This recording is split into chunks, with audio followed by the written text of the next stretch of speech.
pertanyaannya terkait dengan memasang gigi palsu atau yang lain, kemudian ketika wafat bagaimana konsekuensinya.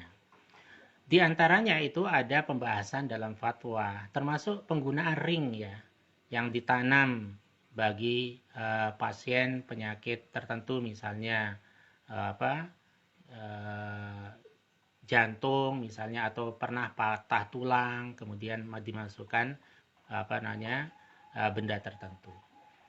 Nah ini sungguhnya kalau kita lihat ya, pemasangan gigi itu lebih banyak tentu ada aspek-aspek yang sifatnya kemaslahatan ya, untuk kemaslahatan. Misalnya supaya makannya lebih maksimal untuk mengunyah dan lain sebagainya.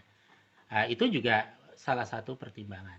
Saya pernah punya teman ya, ahli hisab dia. Tapi hisabnya bukan ilmu falak, ahli hisab ini rokok. Saking perokok berat, waktu rapat itu dia makan pisang. Saya lihat betul, giginya nyangkut di pisang itu.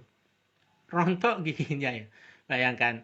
Nah, cuma karena etika ya, saya melihat biar nggak malu, saya pura-pura nggak lihat. Akhirnya dia ambil giginya yang copot di pisang itu.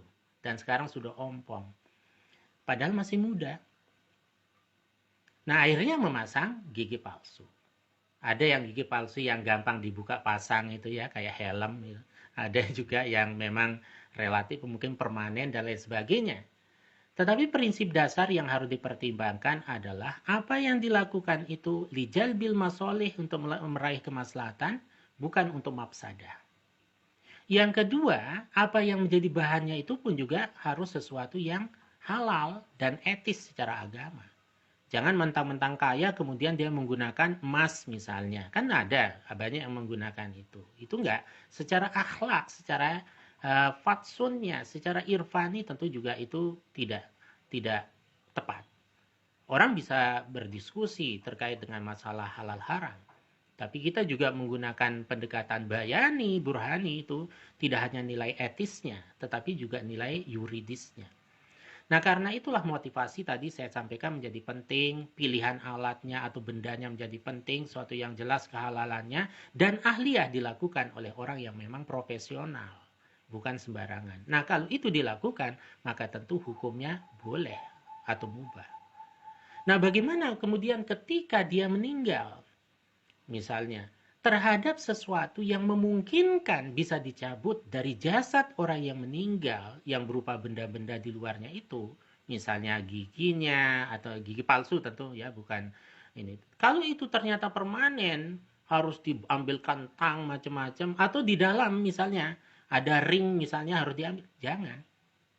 Itu mafsadah bukan maslahah. Maka dalam hadis Nabi dikatakan kasrul izamil mayyit kakasrihi hayya. Melakukan mutilasi, melakukan penyobekan, mengambil, membedah dari tubuh mayat itu, ya sama saja dengan penyiksaan. Itu kakasrihi hayya, seperti dia melakukan mutilasi pada saat dia masih hidup.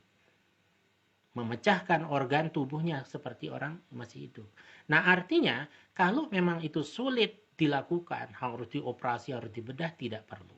Nah, karena itulah sejak awal itu harus dipertimbangkan aspek medis dengan aspek agama. Menyangkut benda yang digunakan, orientasi atau visi misinya, niatnya itu, kemudian juga tindakan dilakukan oleh al-ahliyah, ada aspek keahlian, profesionalitas. Nah, sehingga nanti ketika dia sudah meninggal, maka itu kalau memungkinkan masih bisa diambil dengan cara normal, ya bisa diambil. Tapi kalau sulit harus lewat operasi, jangan dilakukan itu.